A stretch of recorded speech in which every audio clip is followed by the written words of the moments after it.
안녕하세요. 김어준입니다.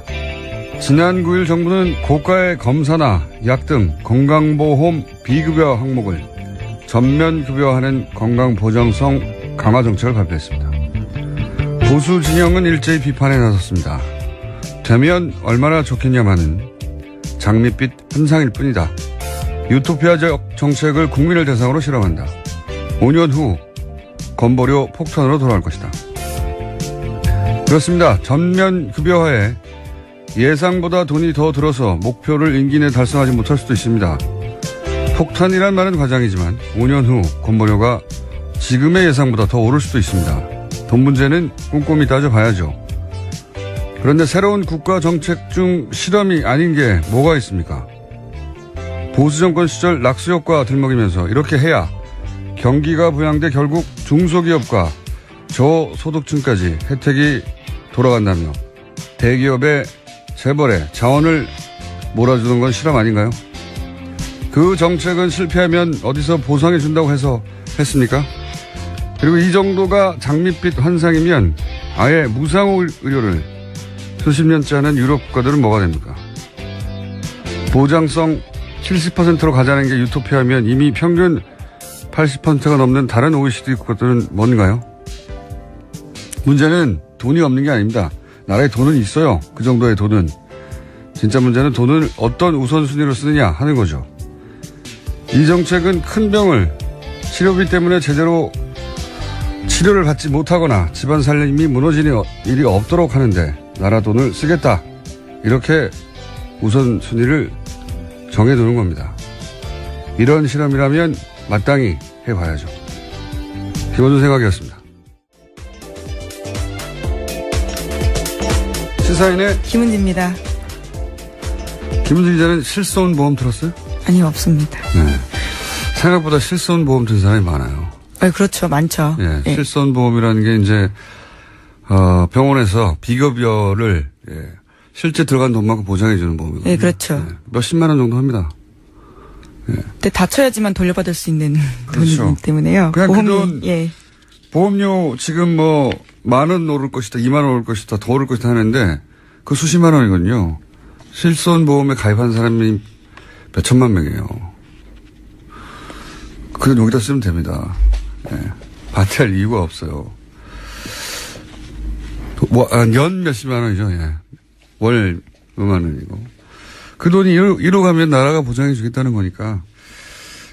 근데 이제 보험회사랑 그 의사들, 그리고 의원을 하느냐, 대형 병원을 하느냐, 이 당사자들의 그 반응이 다 달라요. 그럴 수밖에 없겠죠. 쉬운 문제는 아니라고 봅니다. 많은, 이 정도 되면, 그리고 제대로 계획대로 되면 아주 좋은 겁니다. 아주 좋은 거고. 자, 이 문제는 앞으로도 계속 거론될 것 같으니까 저희가 전문가를 모시고 따로 한번 다룰 테니까. 자, 첫 번째 뉴스는요. 네, 북한 전략군은 어제도 사령관 명의로 이른바 괌 포격 사격의 구체적인 시나리오를 예고했습니다. 지난 5월 시험 발사했던 화성 12형 중장거리 탄도미사일 4발이 일본 상공을 통과한 다음에 괌 주변에 떨어질 것이라면서 비행 경로를 자세하게 공개한 겁니다. 이달 중순까지 계획을 완성할 거라면서 시기를 거론하기도 했는데요. 북한은 또 트럼프 대통령의 화염과 분노 발언에 대해서 미국이 정세 파악도 못한 채 망발을 늘어놓고 있다면서 긴장 고조 책임이 미국에 있다 이렇게 주장했습니다. 좀 말 전쟁을 시작해가지고 지구가 멸망을 몇 번 했어요. 이 말 전쟁 하는 사이에 말대로만 따지면 여기 대해서 이제 어제 파이어 앤 퓨어리가 미니어처 보드게임, 이게, 컴퓨터 전략 시뮬레이션 게임의 원조에 해당되는 겁니다. 우리나라에서는 사실상 거의 안 알려졌지만 미국에서는 꽤 매니아가 많고 오래된. 여기서 다 따온 거라고, 그리고 영화도 따왔어요. 파스트 앤 퓨어리라고 분노의 질주라는 영화 있죠? 네, 그렇죠. 그것도 따온 거예요, 다. 그러니까, 이 말들이 뭐냐면은 북한은 자국민과 미국에게 귀에 꽂히라고 하는 말이고 미국은 미국 자국민들이 귀에 꽂히는 단어들을 사용해서 이 말들을 구사하고 있는 거죠. 그러면서 이 메시지는 미국의 자국민 그리고 중국에 던지는 메시지일 수 있다. 중국한테 이 정도까지 우리가 심각하니까 뭐 원유라든지 더 강한 제재에 나서달라 뭐 이런 압박인 거고. 근데 어제도 잠깐 소개했지만 관련 뉴스가 쏟아지긴 하는데 대통령이 센 발언을 하면 어제는 이제 틸러슨. 그렇죠. 북한 쪽에서는 임목사 풀어주기였다면 미국 내에서는 대통령이 이렇게 하면 관료들이 나서서 그렇게까지 하겠다는 건 아니다. 이런 이야기가 오고 가고 있어요. 그리고 북한은 지금 괌 30km, 40km 떨어진 곳에 포를 어떻게 쏠 건지 계획을 막 수립해서 발표하겠다는 거 아닙니까? 그렇죠. 방금 그걸 수립한 다음에 왜 발표합니까? 그냥 정말로 타격할 생각이면 쏘면 되죠. 일종의 말전쟁이란 말씀하셨는데요. 그런 상황인 거죠. 예, 미국은 이제 괌에서 장거리 전략 폭격기로 어떻게 북한을 타격할 것인지 또 말로 하고 있어요. 그걸 왜 말로 합니까? 상대가 준비하게. 어쨌든 말전쟁을 하고 있는 와중이고, 그 와중에 또 트럼프, 북한에서는 김정은을 말릴 사람이 없지만 미국에서는 트럼프 대통령이 이렇게 말전쟁을 하면 밑에서는 불을 꺼야 되거든요. 네, 그렇죠. 국무부에서도 어제 정례 브리핑하면서 관련된 발언 수습했습니다. 헤더 나우트 국무부 대변인이 현지 시각으로 9일에 정례 브리핑을 했는데요. 미국은 많은 국가들의 지지를 받고 있는 대북 압박 공세를 하고 있다면서도요. 대북 압박을 증가시키고 있는 상황에서 트럼프 대통령도 그 점에 대해서 얘기한 것뿐이다라는 식의 해명을 한 겁니다. 군사행동이 아니라 압박 차원에서 발언한 것이다. 이런 설명이었던 거죠. 예. 그리고 네. 미국 언론들도 굉장히 트럼프 대통령의 발언들에 대해서 비난이 많아요. 예, 뉴욕타임스 같은 경우에 이렇게 보도했는데요. 트럼프 대통령이 측근들한테 강경 메시지 전달할 거다라는 것은 알고 있었지만 하지만 김정은이 종종 사용하는 종말론적인 비아냥에 필적할 만한 위협을 할 것이라고는 예상도 못했다라는 거고요. 또 트럼프 대통령이 북한 관련 언급을 하면서 책상 쪽을 흘끗흘끗 봤는데 그것은 북한 관련된 문건이 아니라 마약성 진통제 남용 문제에 관련된 내용이었다면서 완전히 즉흥적인 발언했다 이렇게 지적했습니다. 트럼프 대통령이 이 사안뿐만 아니라 모든 사안에서 항상 단독 드리블, 그러니까 밑에 사람들이 이제 당황할 정도의 그 말 드리블을 많이 했죠, 그동안. 근데 이제 이건 우리하고 직접 관련된 사안이라 우리가 이제 자세히 들여다보기 하는 것일 뿐이고, 이 정도 규모의 국가를 리딩하는 대통령으로서의 언과 행 자질을 사실상 자주 못 갖췄죠. 왜냐하면은 최종결정권자는 항상 뭔가 어떤 특별한 사안을 뒤집거나 새로 하거나 할 때 그 아랫 사람들이 핑계로 쓰는 거거든요, 보통. 그래서 말을 안 해야지 뒤집을 수가 있잖아요. 이렇게 했다가 저렇게 했다가 그렇죠. 아, 우리 보스가 허락을 안 한다고. 네, 뭐 일종의 애매모호한 전략적 네. 모호성을 유지하는 방법이 있죠. 그래서 그 탈출구가 되기도 하는데 그러니까 대통령 사실은 대통령 본인의 결정이었는데 반응이 안 좋으면 밑에서 다 뒤집어 쓰고 대통령이 나중에 뒤집기도 하고 그런 여지를 안 주는 거죠. 트위터를 매일 하다 보니까요. 너무 메시지가 많습니다. 진정한 포퓰리스트예요. 진정한. 예. 그 어떤 것도 생각하지 않고 본인의 인기를 중심으로 모든 사고를 해서 남이 그 공을 가져가는 게 싫은 거예요. 그래서 누구보다 먼저 대변인을 통해서 보다도 먼저 자신이 먼저 트위터를 속에 쏘고 단독을 하는 거죠. 대변인은 모르고 있어요. 국가의 정책이 그렇게 될 것이라는 걸. 그런데 그게 워낙 즉흥적이다 보니까 그것이 정책적으로 이어지지 않아서 혼자 말하고 끝나는 경우가 너무 많았거든요. 그러면서 이런 말도 합니다. 오바마 행정부 대북 정책에 대해서는 전략적 인내라고 했었는데 네, 그렇죠. 이번에는 전략이 없는 인내일 뿐이라고. 네, 워싱턴 싱크탱크에서 나오는 말이라고 합니다. 네, 이게 이제 미 언론이 보도한 건데 네. 어차피 전쟁 못할 거 아니냐.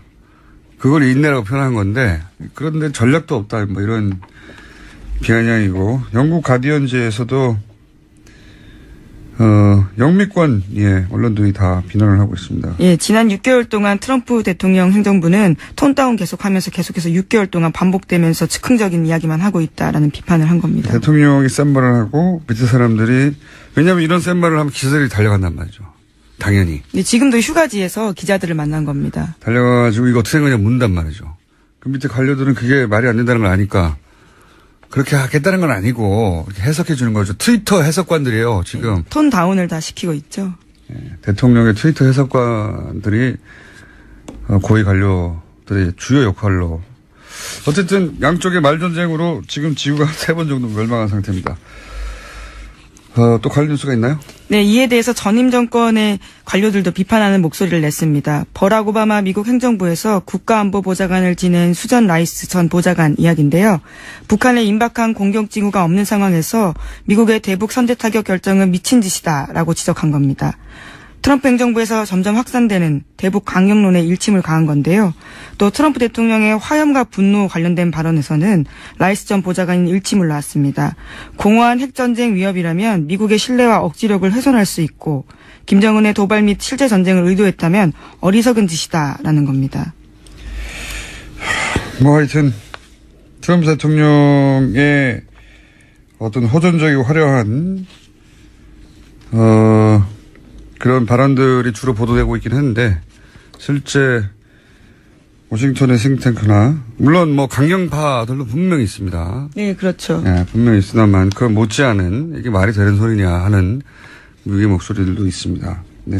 그리고 관료들이 톤다운 시키고 있는 것도 있고 물론 관료들 중에는 예방전쟁에 나서야 된다. 전쟁을 해야 한다고 하는 강경파도 물론 있습니다. 네, 맥메스터 국가안보보좌관 같은 경우에는 강경파로 분류되고 있습니다. 어디나 강경파 강원이 있죠. 네. 그런데 강경파만 있어서 곧 전쟁이 날 것처럼 보도되는 기사들이 많아서 저희가 그렇지 않은 목소리도 훨씬 보도되는 양보다 훨씬 많다 알려드리고요.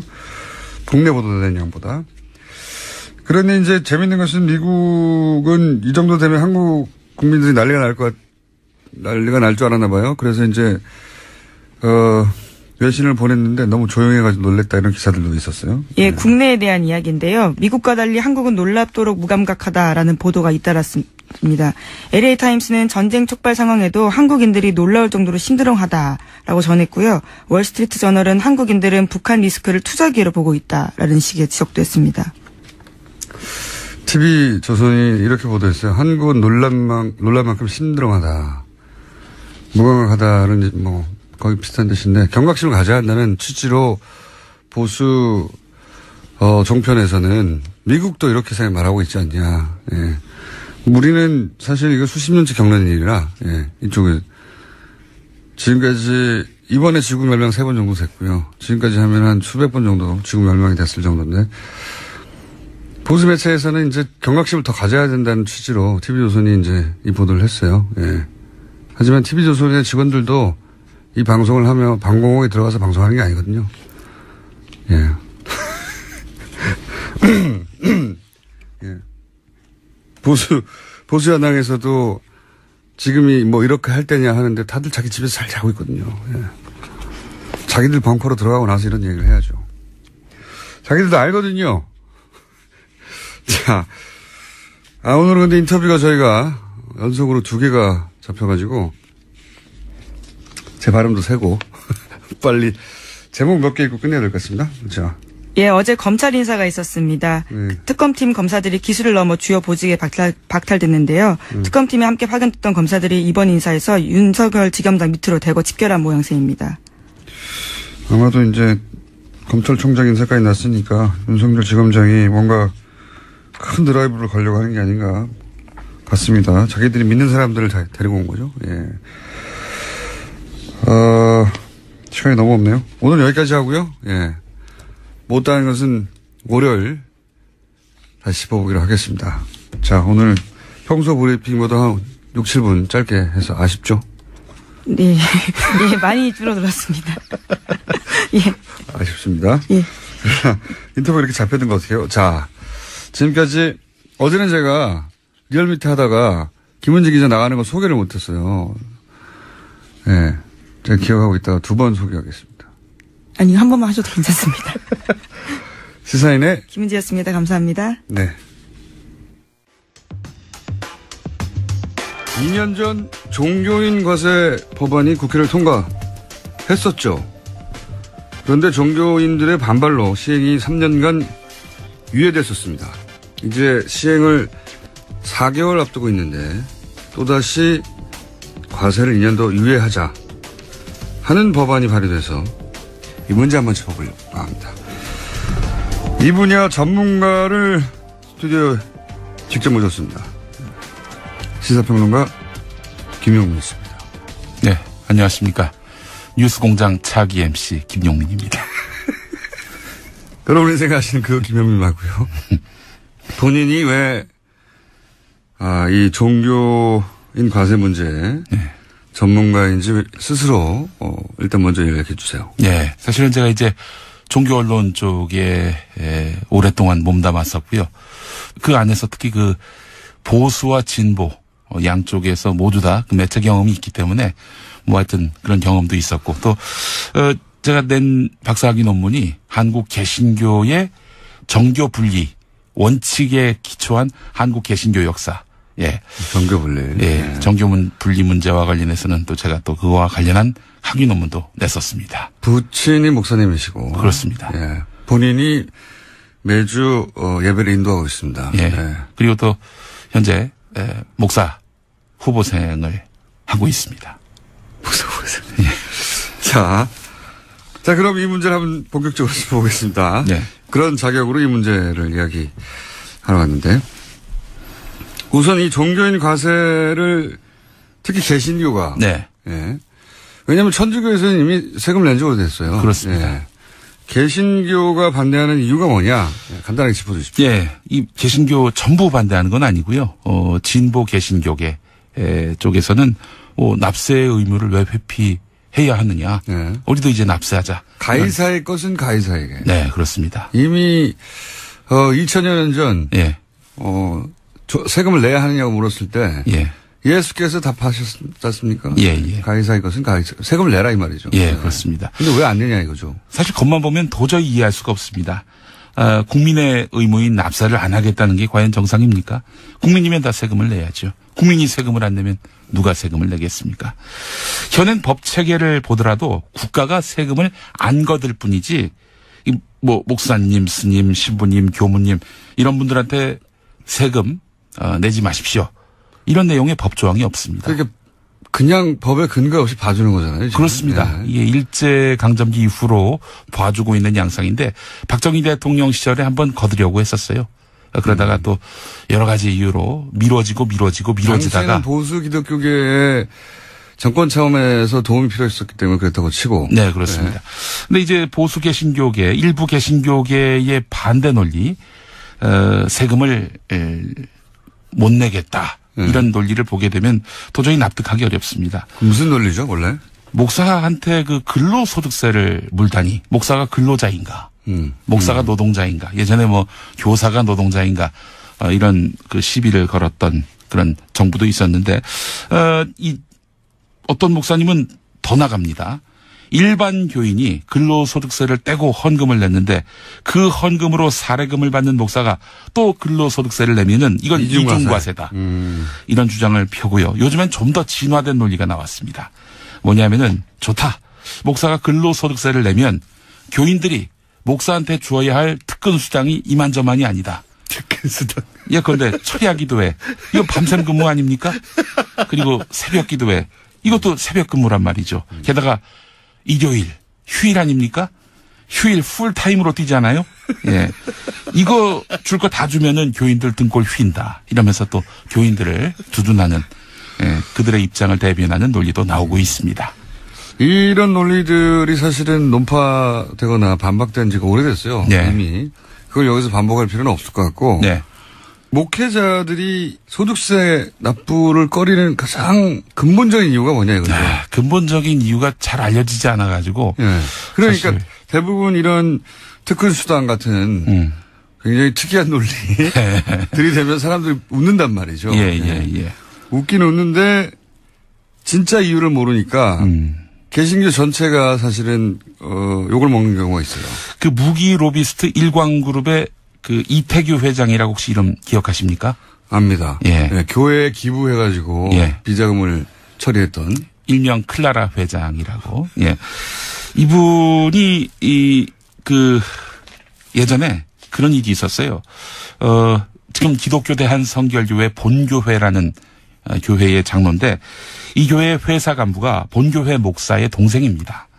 네, 이규태 회장은 이 교회에 헌금을 내는 척하면서 비자금을 조성한 혐의가 있어요. 헌금을 내고 그 헌금부터는 예. 헌금을 내는 순간부터는 블랙홀이에요, 블랙홀. 그죠, 추적이 안 되니까. 예. 그다음부터는 어떻게 돌려받았는지 모르는 거죠. 예. 그래서 교회를 이용해서 10년 동안 100억이 넘게 돈 세탁을 했다는 예. 그런 혐의를 받았고요. 말씀하신 대로 교회에 헌금을 내면 그 돈이 어디로 어떻게 돌아가는지 이 자금 흐름을 파악할 수가 없습니다. 또 하나 사례가 있습니다. 명성교회. 대한예수교 장로회 통합 측 교회인데 모릅니다. 아마 세계에서 가장 큰 장로교회일 겁니다. 저기 명일동 쪽에 있는데 여기 김사만 담임 목사가 1,000억대의 비자금을 조성했다. 라고 하는 이야기가 있어요? 이 주장을 제기한 언론인이 있습니다. 그리고 이 비자금을 관리하던 장로가 비관해서 스스로 목숨을 끊었다. 이런 주장입니다. 좀 무서운 스토리가 있네요. 스스로 목숨을 끊은 건 사실입니다. 예. 그래서 이 주장을 제기한 언론인을 상대로 해서 교인인데 김사만 목사 쪽에서 고소를 했습니다. 예. 그래서 소송까지 갔는데 결과는 이 교인이 처벌을 받게 됐지만 법원이요 판결문에다가 1,000억보다는 적은 800억대의 비자금의 존재를 인정했습니다. 오. 예. 비자금이 인정되긴 됐네요. 그렇죠. 목사의 비자금은 대도 800억밖에 안 되는데 왜 1,000억이라고 했냐. 이걸로 처벌받았어요? 그럼? 세부적인 내용은 이야기하면 굉장히 긴데 요컨대 목사의 비자금은 대부분 교회로부터 나왔을 것이고 교회 수입은 곧 헌금 수입 아니겠습니까? 그렇죠. 이렇게 네. 목사님이 또 딴 주머니 차시는 그런 일도 발생한단 말이죠. 네. 이건 자, 이제 유명한 사례들이고. 그렇습니다. 그러니까 지금 이야기의 방향성은 교회를 통해서 예. 우리가 모르지만 특히 뭐 대형교회가 돼야지 뭐 헌금 액수 그 정도 커지겠죠. 예, 그렇습니다. 일부 대형교회를 통해서 그런 검은 돈들이 흘러가거나 혹은 뭐 깔끔하지 못한 돈들이 있을 수 있다. 예. 있을 수 있다. 그 헌금이 불투명한 자금 흐름 또 심지어 범죄에까지 오용되는 현실이 만연해 있음을 알 수 있는 거 아니겠습니까? 목사님도 모를 수도 있어요. 뭘 모르냐면 네. 헌금은 헌금이지 거기에 꼬리표가 붙어 있지 않잖아요. 예, 그렇죠. 그러니까 그 돈이 애초에 어떻게 형성됐는지 모를 수 있고 네. 다만 목사님이 모를 수 없는 부분이 뭐냐면 그거를 헌금하고 끝나버리면 네. 그 현금이죠. 네. 근데 이게 돌아갔다는 얘기잖아요. 예. 예? 그래야 이게 소위 비자금이 되는 거니까 예. 그다음부터 목사님 모를 수가 없죠. 게다가 또 이제 교회에서 헌금을 교인들이 낼 때 주로 현금으로 내지 뭐 카드로 한다든지 뭐 할부로 한다든지 이런 일은 거의 없단 말이죠. 그래서 사실은 헌금을 카드로 하면 되겠다 앞으로 그러면. 그런 교회도 사실은 없지 않습니다. 계좌로 요즘 그래요? 이체하는 방법도 있는데 예, 뭐 사실 뭐 편의성을 위해서 뭐 교인들의 편의를 위해서 네. 그렇게 할 수도 있다고 전 보는데 투명성을 위해서. 네. 그래서 이런 은행들이 네. 교회를 무척 좋아했습니다. 옛날에. 아하. 왜냐하면은 매주 현금이 이렇게 융통이 되니까 네. 아주 큰 교회는 한 주에 그러니까 일요일에 14억의 현금이 헌금으로 매주. 거치는 예. 네. 이름을 대면 어떻게 됩니까? 대단히 큰 교회라고 말씀드리겠습니다. 이름을 대면 어떻게 되냐고. 이름을 대도 상관은 없습니다. 네. 됩시다 그럼. 여의도 순복음교회가 그랬습니다. 근데 이제 흥미로운 거는 예. 조용기 목사가 거기 오랫동안 담임 목사를 했지 않습니까? 네. 조용기 목사가 설교를 하는 날은 이제 14억이 들어오고 평균. 이제 다른 목사, 그러니까 조 목사가 이제 해외로 출타하거나 그러면은 한 절반 정도 들어온다는 거예요. 이 이야기는 조용기 목사의 큰아들이 국민일보 노조위원장에게 했던 말이기도 합니다. 예. 예. 근거가 있는 이야기입니다. 그런데 예. 그러면은 지금 한 얘기하고 이 소득세 납부를 하지 않는 것과 연결성이 있다? 연결되는 고리가 있다? 그렇습니다. 이런 자금 흐름이 불투명한 그 교회를 비자금 돈 세탁의 어떤 창구로 활용할 가능성이 높다는 그런 정황들을 제가 설명드렸잖아요. 네. 이런 와중에 목사님이라고 치고 예. 이런 와중에 목사님에게 근로소득세를 문다면 당연히 목사의 수입이 제대로 신고되고 있는 건지 신고되지 않는다면 교회 내의 자금 흐름이 어떠한지 세무 공무원들이 관심을 갖지 않겠어요? 그러니까 교회를 대상으로 한 꼭 비자금이 있어서가 아니라 네.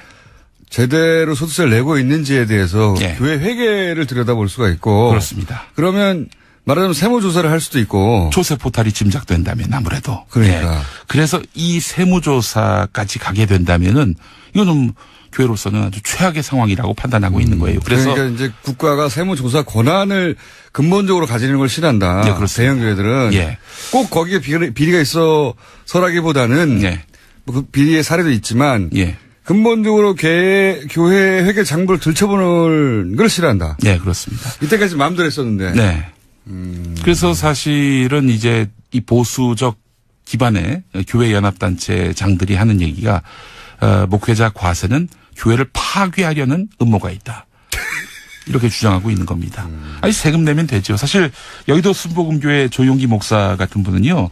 이미 1973년 여의도 순복음교회가 여의도로 왔을 때 그전에 서대문에 있었는데요.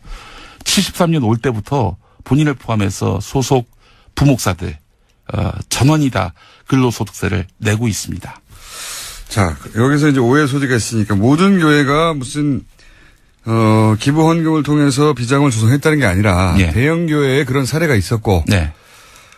그리고 목사님들이 근본적으로 대형 교회의 경우에 예. 싫어하는 것은 교회 살림을 남들이 들여다보고 예. 그리고 자신의 어떤 돈 씀씀이 이게 올바로 쓰였는지 아닌지를 예. 국가가 들여다볼 수 있는 권한을 가지는 게 싫다. 예. 세금 일부 내는 게 싫은 게 아니라 그렇습니다. 그게 더 근본적이다. 예, 예. 큰 교회일수록 네. 큰 교회일수록 돈 씀씀이가 복잡할 수 있죠. 예. 예. 설명하기도 싫은 거고 그게. 그래서 뭐 여러분들 뭐 이런저런 그 교회의 추문들 나오는 거 보면 되게 돈 얘기 아닙니까? 자금 흐름이 투명했다면은 이런 일들이 거의 없었겠죠. 자, 거기까지는 어느 정도 이해했어요. 예. 또 대형 교회 지금 계속 거론하는 게 대형 교회 중심인데. 예. 대형 교회에서 반론이 있으면 저희가 얼마든지 받아들입니다. 예. 모든 대형 교회가 그렇다는 게 아니고 모두 다 비자금이 있어 그렇다는 얘기는 전혀 아닙니다. 예, 뭐 그 교회 안에서도 보수 교회 중에서도 이렇게 여의도 순복음교회 같이 보수로 좀 분류되는 측면이 있지 않습니까? 이렇게 납세의 의무를 이행하는 교회도 분명히 있다는 점을 말씀드리고요. 자, 그러면 정치인들이 한 30명 가까이 네. 유예하자는 법안 발의에 동참했는데 뭐 대부분 기독교인들이겠죠. 예. 이거는 아무래도 본인 표를 의식한 거겠죠? 아무래도. 그렇습니다. 김진표 의원이 지금 총대를 메고 있는데 네. 이분이 그 수원중앙침례교회 장로입니다. 예. 구체적이기도 하라. 예. 재미있는 부분이 네. 뭐냐면은 그 네. 교회에 남경필 집사도 다니고 있습니다. 두 분이 지난 2014년 네, 지방선거 때 경기도지사 예. 그 후보 간 경쟁을 원래 벌이지 큰 않았습니까? 교회는 이렇게 양쪽 다 다녀요. 예. 거기 표가 많아서. 그렇습니다. 예. 예. 김진표 의원이 이제 사실은 굉장히 개신교계 입장을 대변해 왔던 총대를 맨 분이군요. 예, 그렇습니다. 지금 이분이 지금 문재인 정부의 인수위원회 위원장 격인 국정기획위원장을 맡았지 않았습니까? 국정기획위원장을 맡았을 때도 종교인 과세 문제에 대해서 신중해야 한다 이런 입장을 표명했다가 논란이 있었고요. 결국에는 이제 문재인 정부가 종교인 과세 계획대로 이행하겠다 이런 입장을 밝혔어요. 그래서 자. 이번에 국회의원으로서 시행 시기를 또 미루는 그런 법안을 제출한 거 아니겠습니까? 그러면서 이 법안 유예한 다음에 종교시설은 세무조사하지 못하게 하자는 그런 종교인 납세를 관리감독할 교계단체를 따로 만들자. 예. 이런 주장도 했어요. 그러니까 그렇습니다. 이게 연결되는 거죠. 세무조사가 무섭다는 게. 예. 일반인들은 사실은 잘 모르는 대목인데. 예. 교계 이렇게 대형교회 중심으로 세무조사를 세무당국이 종교단체는 하지 못하도록 하자. 예. 이런 주장을 하고 있어요, 실제로. 예. 그래서 그런 주장이 받아들이지는 않았지만 하고 있다는 거죠. 이런 건 어때요? 과세 시행령 매뉴얼에 보면 세부 내용이 명시되어 있지 않기 때문에 예. 이 세부 내용을 다 만들고 나서 하자. 예.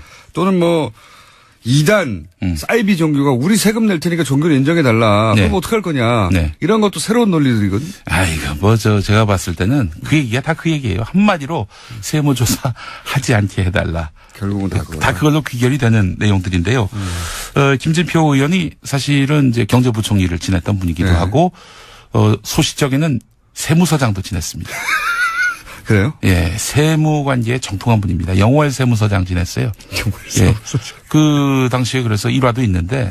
그래서 더더욱이 또 이런 총대를 매게 됐구나. 그렇습니다. 그 맥락을 잘 알고 있는 거죠. 그래서 교계가 지금 무엇에 대해서 반대하고 있는지. 그래서 저는 김진표 의원이 종교인 과세 자체를 반대한다고 보진 않습니다. 다만 그 시기를 유예하면서 그러면서 그 안에 교계가 반발하지 않을 만한 그런 시행규칙을 만들어서 예를 들어서 종교기관에서 뭔가 이 조세 포탈에 그런 냄새가 난다. 그럴 경우에는 세무서가 직접 가서 세무조사하는 것이 아니라 종교기관 예컨대 보수 개신교계 같은 경우에는 뭐 한기총이라든지 이런 단체 혹은 뭐 교단에서 실제적으로 종교인 납세 조세 포탈한 것이 있는지 판단하게 만들고 그렇게 해서 결국엔 납세하게끔 만드는 중재기관을 두자. 이런 이야기를 하고 있는데 글쎄요.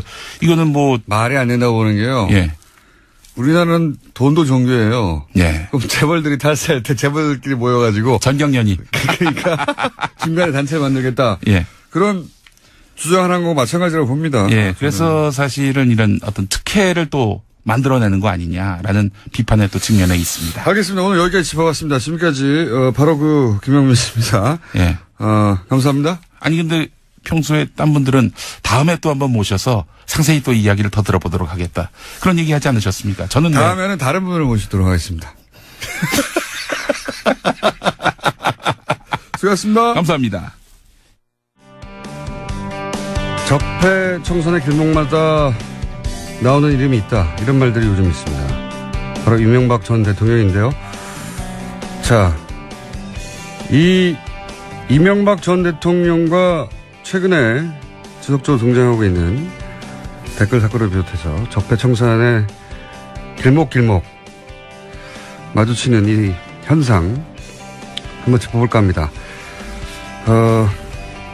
저희가 이분을 소개할 때 이렇게 소개했었습니다. 이명박 정권 탄생의 1등 공신이었으나 그 혜택은 입지 못하고 집권 초기에 이미 밀려난 분이다. 네.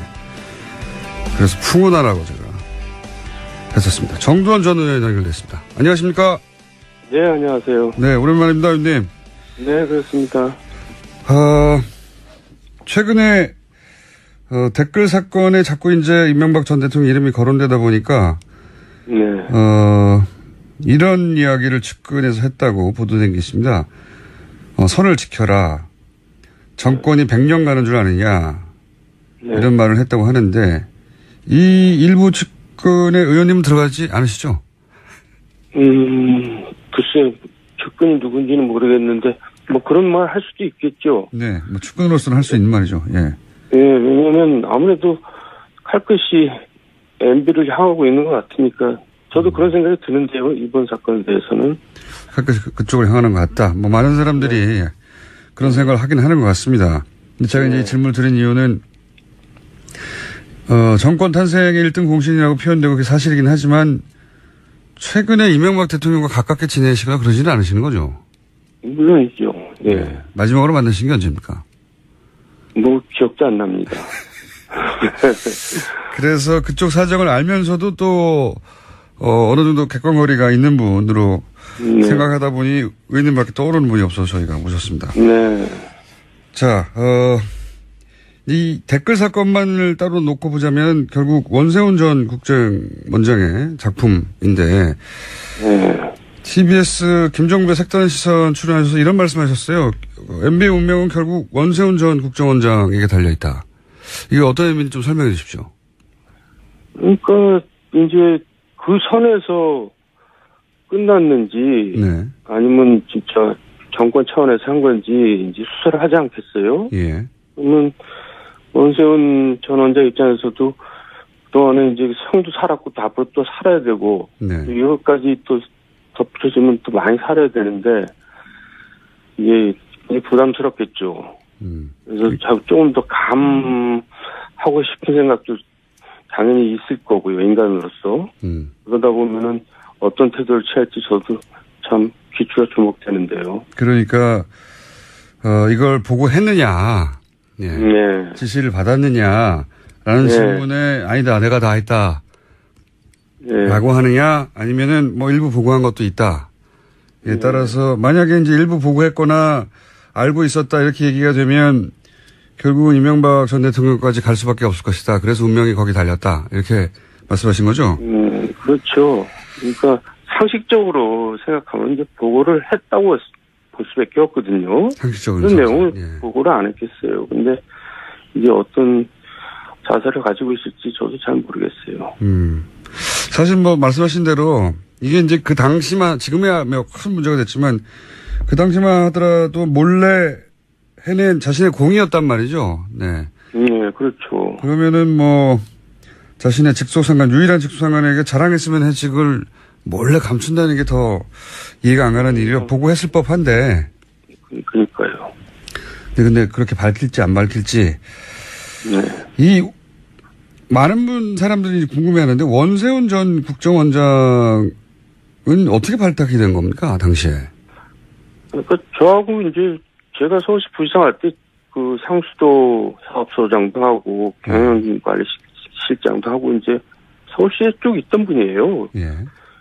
그런데 뭐라 그럴까 뭐 국정원장 뭐 그때 행자부 장관 발탁할 때는 뭐 그럴 수 있다고 생각했는데 국정원장으로 발탁할 때는 저희들도 너무나 깜짝 놀랐어요. 왜 놀라셨습니까? 왜냐면 전혀 어울리지 않는 사람이거든요. 그러니까 이제 그런 정무적인 감각이나 이런 거는 전혀 없는 사람이고 또 별명이 뭐 잘 알려져 있지만 원따로거든요. 그러니까 그냥 뭐 굉장히 혼자서 이렇게 뭐 활동하고 혼자서 판단하고 좀 독단적이고 위에서 시키는 대로 하고 그런 사람입니다. 그러니까 국정원장 정도는 굉장히 많은 생각을 해야 되고 많은 경험을 가지고 이제 정치적인 입장에서도 굉장히 좀 뭐랄까 노예해야 되거든요. 근데 전혀 그런 사람이 아니거든요.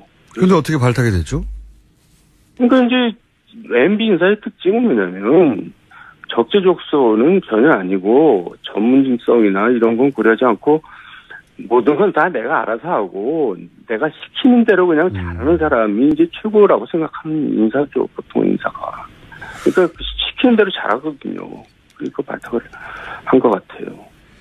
그러면은 이거는 물론 의원님 의견으로 된다는 보장은 없지만 당연히 네. 밝힐까요? 이 분의 성향상?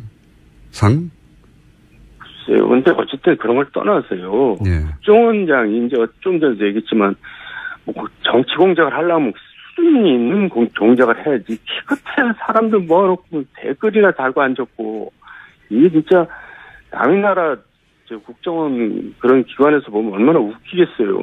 저것들은 진짜 되게 한심한 나라다, 뭐 한심한 기관이다 그렇게 생각할 거 아니에요. 저는 그런 점에서 정말 창피하다고 생각해요.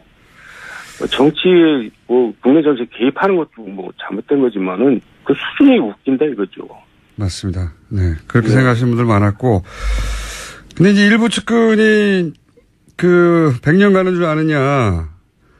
라고 말한 대목은 아마도 이것을 정치 보복이라고 봐서 이런 반응을 한 것 같습니다. 그러면서 이제 가만히 있지 않을 수도 있다. 이런 말도 했거든요. 가만히 안 있으면 뭘 어떡하겠어요. 힘도 하나도 없는 사람들이. 그러니까 그런 이제 얘기는 뭔가 겁에 질려서 하는 얘기인 것 같고. 예. 그리고 저는 정치 보복이라는 측면도 분명히 있다고 생각합니다. 그러니까 지금 여권이나 친노 이제 이런 입장에서는 얼마나 한이 맺혀 있어요. 그 당시 MB 정부 시절에 이제 노무현 대통령이 추사 갔다가 돌아가셨잖아요. 그러니까 한이 있죠.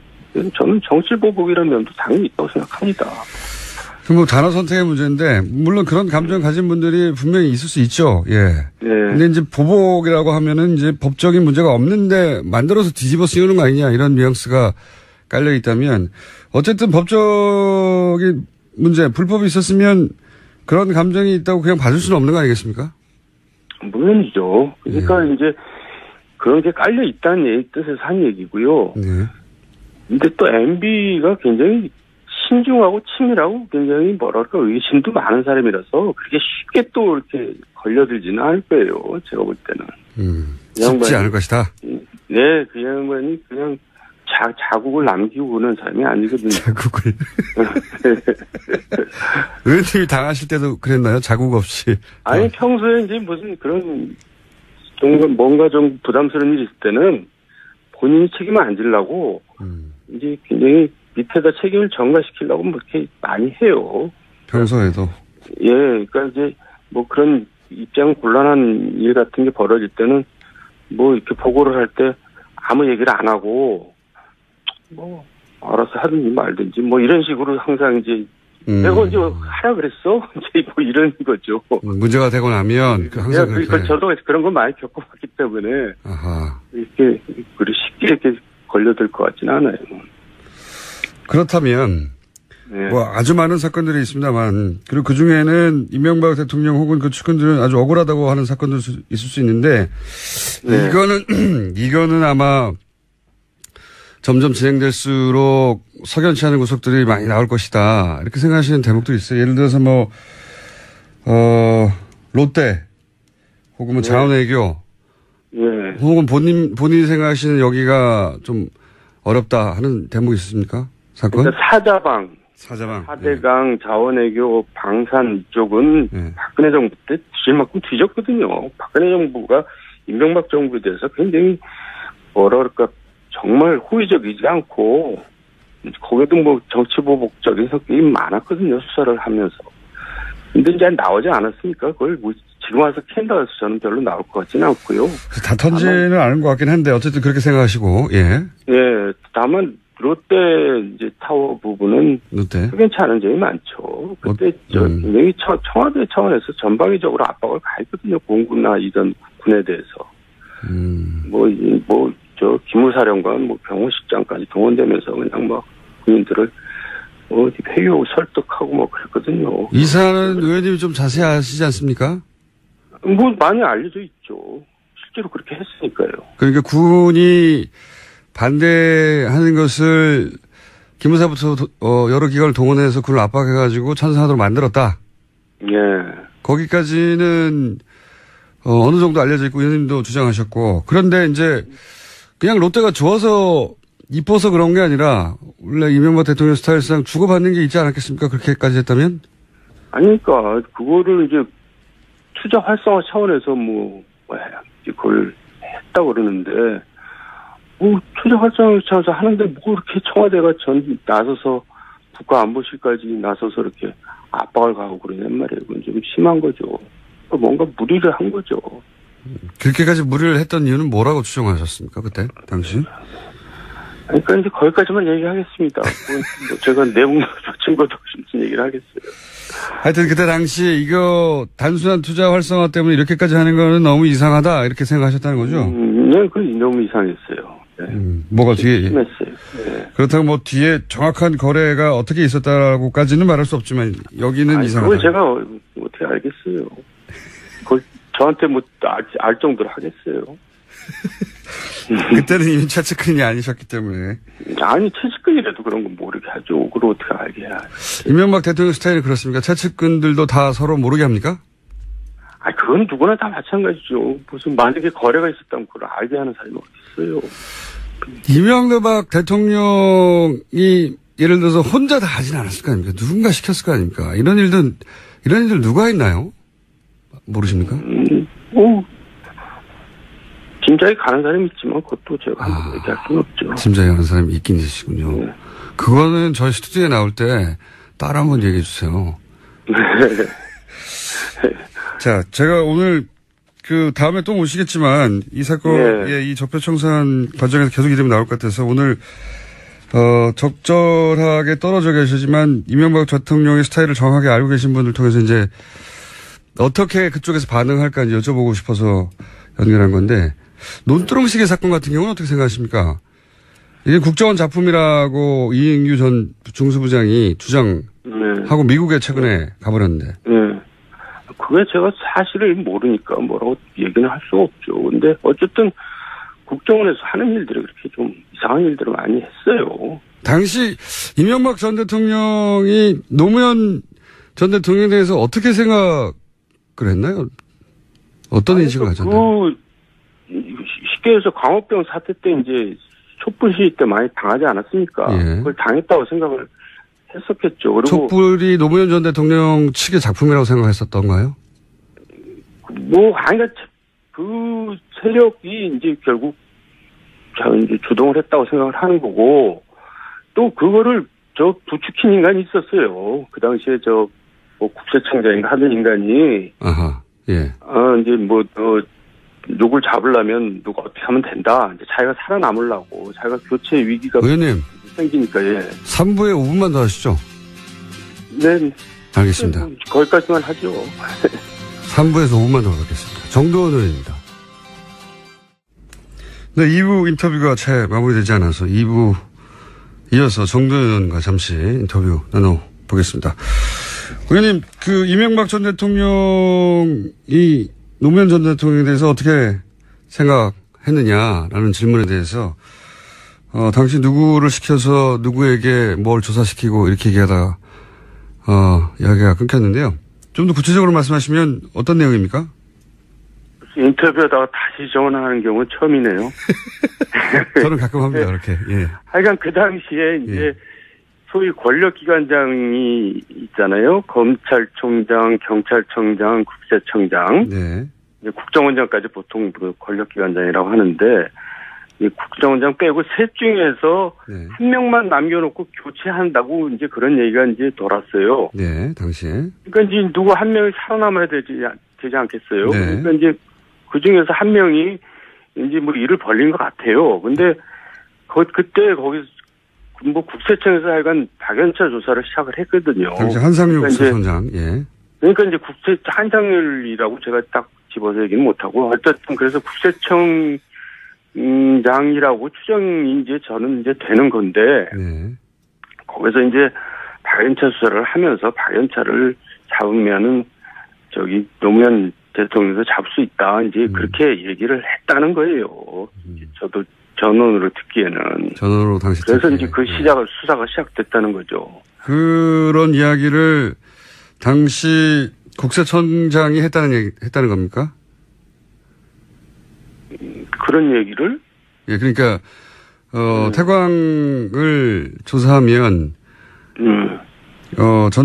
노무현 전 대통령을 잡을 수 있다는 얘기를 당시 국세청장이 했다는 전언을 들으신 거예요? 아니, 국세청장이 그런 말을 했다, 안 했다 그런 게 아니라, 국세청이 이제 박연차 수사를 시작을 한 이유가, 근본적인 이유가 뭐 일반적인 수사가 아니라 그런 정적인 수사였다는 얘기가 돌았다는 거죠. 당시 박 전 의원의 주장이었는데, 당시 박 전 의원은 이명박 대통령의 친형인 이상득 당시 한나라당 의원이 국세청장을 통해서 태광에 대한 세무조사를 지시했다. 이런 주장이 있었거든요. 글쎄, 거기까지는 모르겠고요. 지시는 할 수 없었을 거예요. 왜냐하면 이상득 전 의장하고 부의장하고 박연차란다. 노건평 씨하고 또 이렇게 만났다는 설도 있거든요. 따로.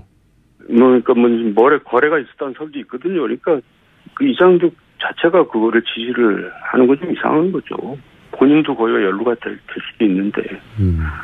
이상득 의원의 지시를 했는지 아닌지는 모르겠으나 여하간 네. 국세청장을 통해서 태광을 털면 노무현 전 대통령 관련이 나올 것이다 하는 이야기가 그때 당시 있었다. 예. 예. 그건 일반적인 세무조사가 아니라 정치적 목적이었다.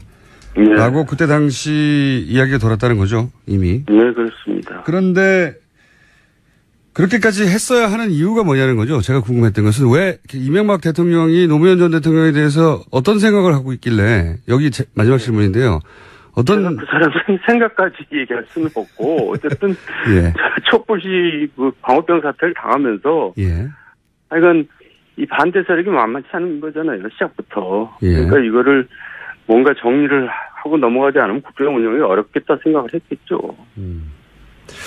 촛불 시위를 겪으면서 반대 세력의 중심축은 노무현 전 대통령이기 때문에 노무현 전 대통령을 반드시 제압해야 한다. 이런 인식이 당시 집권 세력에 있었다. 이런 말씀이신가요? 뭐 그런 추측을 해본다는 거죠. 추측을. 그런 얘기를 그 당시에는 들으셨다는 거겠죠. 예. 알겠습니다. 오늘은 여기까지 하고요. 저희가 네, 그래요. 의원님 자주 모실 것 같은데 아까 혹시 누워서 인터뷰하신 건가요? 아니에요. 지금 아침 너무 일찍 일어나가지고. 예. 목소리가 잠겨서. 네. 알겠습니다. 오늘 말씀 감사합니다. 네, 감사합니다. 지금까지 정도원 전 의원이었습니다. 네, 한상률 전 국세청장 혹은 박영차 회장 반론권 저희는 언제나 보장하고 있습니다. 자, 저희 장기 프로젝트입니다. 최순실과 재산 추적 프로젝트. 쇼미더머니 안원구 전 대구지방국세청장 나오셨습니다. 안녕하십니까? 안녕하십니까? 지금 방금 정두원 의원과 전 의원과 나눈 이야기는 안원구 청장님과도 매우 밀접한 관계가 있죠? 그렇습니다. 결국은 여기서 출발해서 원장님이, 청장님이 저기 가셨지 않습니까? 그렇습니다. 정두원 의원님 듣고 계시면 언제 한번 같이 뵀으면 좋겠습니다. 네. 말을 맞춰보거나 당시 상황을 맞춰볼 게 많으시죠? 그럼요. 지금 말씀하시는 내용이 거의 다 맞는 것 같고요. 제가 경험한 것이 있으니까 같이 맞춰보면 충분히 그 퍼즐이 다 맞춰질 것 같습니다. 아시는 바가 많죠? 그렇습니다. 네, 왜냐하면 한상률 국세청장이 등장하기 전까지만 하더라도 안원구 청장님이 차기 국세청장이라는 얘기가 많이 있었거든요. 네. 그러면서 뭐랄까요, 이걸 처단한다고 하죠. 처단 당하셨죠. 자, 이야기는 또 다른 별개의 큰 주제이기 때문에 꼭 한번 다뤄보겠습니다. 하실 말씀이 진짜 많을 것 같아요. 네. 그럴 때가 오겠죠.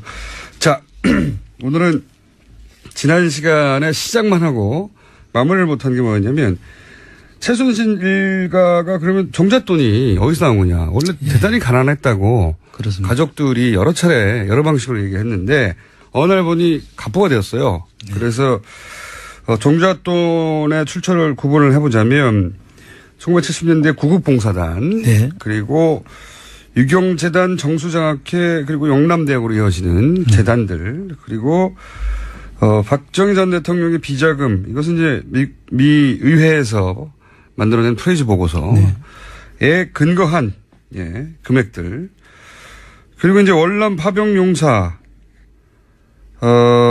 가 미군으로부터 받은 급여가 있는데 그 급여가 실제 병사들에게는 10분의 1밖에 지급되지 않았다. 500불 수준이었는데 50불밖에 지급되지 않아서. 그렇습니다.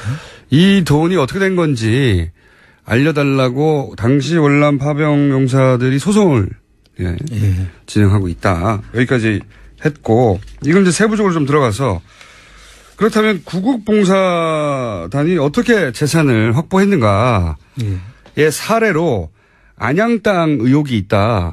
요 얘기를 하다가 끊어졌어요. 그렇죠. 요 좀 구체적으로 얘기를 해보죠. 이런 식으로 했다고. 지금 말씀하신 그 안양 땅이 이제 원래는 경기도 소유였죠. 그 경기도 소유였던 땅을 그 구국봉사단이 이제 등기부상으로 우리가 추적을 해보면 구국봉사단으로 넘어갔고 그 구국봉사단이 신모 씨라는 분 방산업을 하던 분인데 그분한테로 넘어갔고 그 신모 씨가 다시 이모 씨 외에 1628명에게로 이제 넘어가는 과정이 이제 등기부상으로 나타납니다. 그런데 그 과정이 너무나 이상한 부분들이 많은데 어떻게 이상합니까? 그 이제 신모 씨라는 분이 구국봉사단에서 등기를 넘겨받기 전에 전에 신모 씨가 이미 그 이모 씨 외 1628명에게 양도를 하는 계약서를 작성합니다. 거래 흐름으로 보자면 지자체가 구국봉사단의 땅을 팔고 구국봉사단 땅을 신모 씨라고 하는 개인에게 팔고 신모 씨는 개인 1628명의 땅을 파는 흐름인데 그런데 지금 말씀은 구국봉사단이 신모 씨에게 땅을 팔기 전에 그러니까 신모 씨는 자기가 그 땅을 가지게 될지도 모르는 상태에서 등기부상으로는 그렇죠. 모르는 상태에서 이미 1628명과의 계약서가 존재했다. 그렇습니다. 이 기획부동산이 원래 비슷한 흐름 아닙니까? 이제 그러니까 전부 다 이제 서로 미리 사전에 각본이 짜져진 거죠. 그렇죠. 그러니까 이제 팔 수도 있었고 사실은 등기가 없는 상태에서 계약을 한다는 건 사기지 않습니까? 너무 위험한 일이라서 돈을 안 내죠. 그렇죠. 당신 뭐 등기부 등본으로 넘어오지도 않았는데 어떻게 믿고 계약서를 쓰고 돈을 주냐 이렇게 할 텐데. 그렇죠. 그래서 근데 그 신모 씨랑 분하고 다시 이모 씨가 다 최태민 씨와 이 구국봉사단하고 연계가 돼 있습니다. 아, 원래 다 알던 사이다. 알던 사이로 돼 있고 이 신모 씨라는 분은 강산업을 하신 분인데 이 신모 씨가 그 취득하는 등기를 넘기는 과정에서 그 자금원이 그 당시에 이분이 운영하던 그 강산이 침수가 돼 가지고 그 당시에 이제 강산에서 지원한 운영 자금하고 그 빌린 돈이 있지 않겠습니까? 네. 그거를 연기를 해주고 예. 빌린 돈을 지원해주는 그 운영 자금을 특별 운영 자금이라고 해서 예. 지원되는 그 시점에 그 땅을 소유를 하게 됩니다. 그 의미가 뭡니까 그러면? 그러니까 돈은 이미 다른 데서 주기로 돼 있었고 예. 그 돈을 가지고 이 땅을 산 것이죠. 아. 그러니까 서로 다 이미 그 지원은 정부에서 받은 거겠네요. 그렇습니다. 아하. 그러니까 신모 씨가 사실은 무슨 돈으로 또 땅을 샀느냐. 그럴 그렇죠. 때 그 시점이 신모 씨가 정부로부터 지원받을 돈이 있었는데 네. 광산에 침수돼서 지원받는 돈인데 그 돈으로 땅을 사게 된다. 그렇습니다. 예. 그 돈조차 그러니까 정부가 대준 거네요. 예. 말하자면. 그리고 다시 그 뒤에 이모 씨와 또 1628명이 나오는데 네. 그 1628명은 선의의 피해자로 보이고요. 이분들은 각자 이제 그 땅을 사려고 했던 예, 분이고. 이제 그 정제청 공구상가가 글로 갈 것이니까 그 쪼개가지고 그걸 이제 사게 되는 사람들이고요. 네. 그래서 지금까지도 재산권이 지금 제한되어 있는 그런 상황으로 알고 있고. 원래 이제 기획부동산은 요 구국봉사단 정도의 위치에 네. 업자들 혹은 신고시 위치에 업자들을 끼워서 정부가 이런 걸 할 테니까 우리가 이렇게 해보자. 네. 작전을 짜는 건데 이거는 다 같이 한 편인 거군요, 지금. 1628명을 제외한. 예. 그 이모 씨라는 분은 그 여기서 나온 분이 아세아 농산 그리고 아세아 중석의 그 인물로 보입니다. 아세아 중석 소유주로. 그런데 그분도 그 당시에 금융거래로 인해 가지고 출국이 금지돼 있던 분이고 상당히 제한을 받던 분인데 네. 그 최태민 씨가 그 회사의 회장으로 들어가면서 이 사람들의 출국 금지도 해제가 되고 독일로부터 합작 투자를 받을 수 있도록 해가지고 그런 일들이 벌어진 다음에 이걸 사게 되죠. 자, 그럼 이렇게 해서 정상적으로 1628명에게 넘어갔으면 문제가 없지 않습니까? 그렇죠. 그런데 그 문제가 없다기보다는 그냥 해먹었지만 예. 개인한테는 피해를 줬지만 개개인한테는 피해 없이 1628명한테 갈 수 있었던 땅인데 네. 중간에 누가 해먹었다 하더라도 근데 이 1628명이 자기 재산권을 행사하지 못하고 있어요? 예, 지금 현재 그린벨트로 돼 있고 일부가 이제 수용이 돼서 예. 그 보상을 받은 사람들이 있고 일부. 나머지 분들은 아주 상당수의 많은 분들이 그 땅이 그린벨트로 묶여가지고 예. 지금까지 40년 이상 지금 재산권 행사를 못하고 있는 아주 그런 억울한 그런 관계로 있습니다. 그러면 이 1628명은 40년 동안 재산권을 행사하지 못할 걸 모른 채 있었죠, 지금까지. 모른 채 토지 대금을 왕창 넘겨주고 예. 그 토지 대금을 왕창 받은 중간에 누군가가 가져갔다. 그렇죠. 그러면 그 지금 현재 이 토지 대장의 소유주는 누구로 되어 있습니까? 최초의 그 토지 1628명을 제외하고 네. 그 나머지 그 1628명으로 다 돼 있죠. 토지 대장으로서. 네.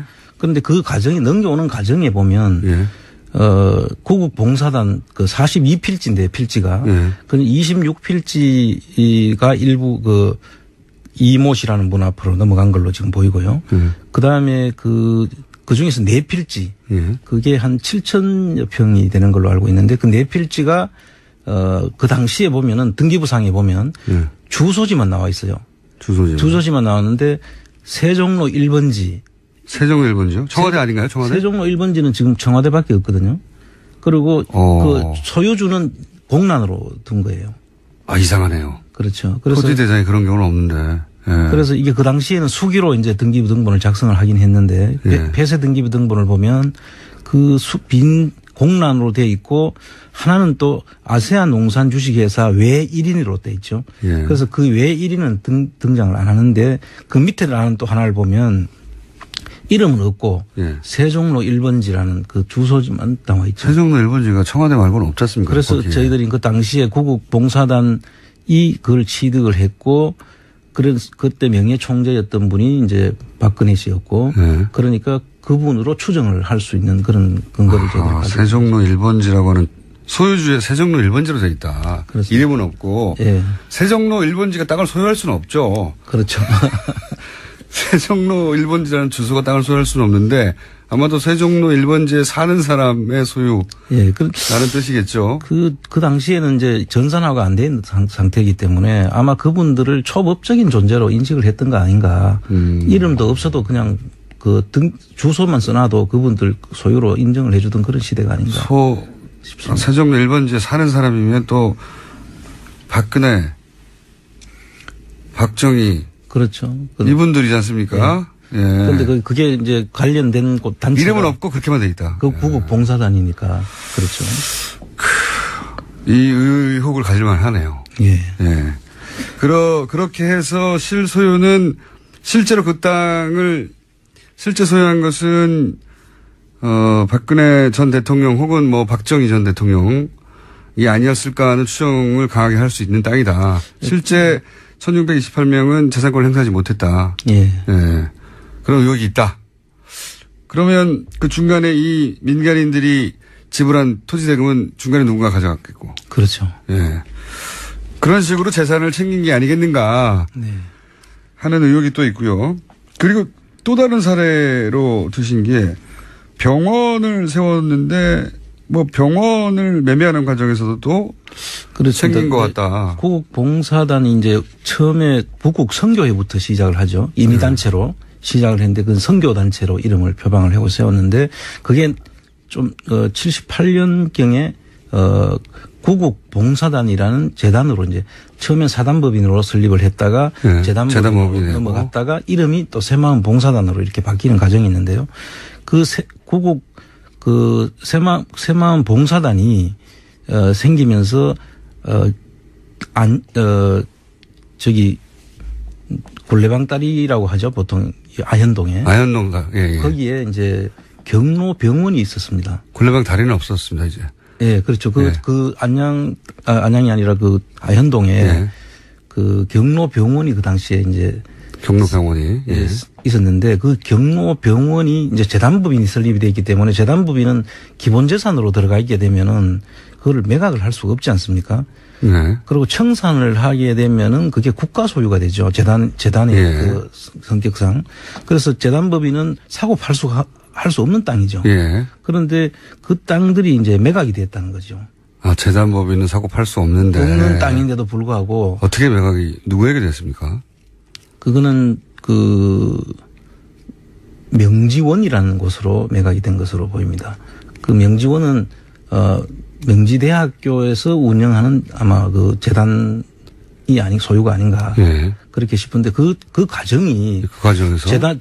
재단으로 예를 들어서 이 최태민 씨 일가의 그 흐름들을 보면은 예. 예를 들면 아까 여기 우리가 언급을 안 돼 있지만은 그 재단이 유경재단, 정수장학재단, 영남학원재단 말고도 그 논현동에 그 재단이 하나 더 있었지 않습니까? 한국문화재단인가 하는 재단이. 아, 예, 있죠. 지금도 있죠. 지금 그건 청산이 된 거죠. 청산했습니까? 그게 정수장학회로 넘어갔다고 하거든요. 그런데 그 재단은 우리가 그 재단을 청산을 그 고유 목적 사업을 다 하게 되면 없어지는 거죠. 그게 국가로 이제 그 청산한 이후에는 그게 공익재단이고 설립할 때부터 상속 증여세를 안 내고 만들어지는 게 공익법인인데 그 공익법인을 또 자기들이 소유하고 있는 재단으로 넘겼는 게 그 사례거든요. 아하. 그 부분도 나중에 다시 한번 다뤄야 될 부분들인데. 그런데. 그 재단처럼 이 재산을 그대로 또 넘겼다는 것이죠. 사유재산처럼. 예.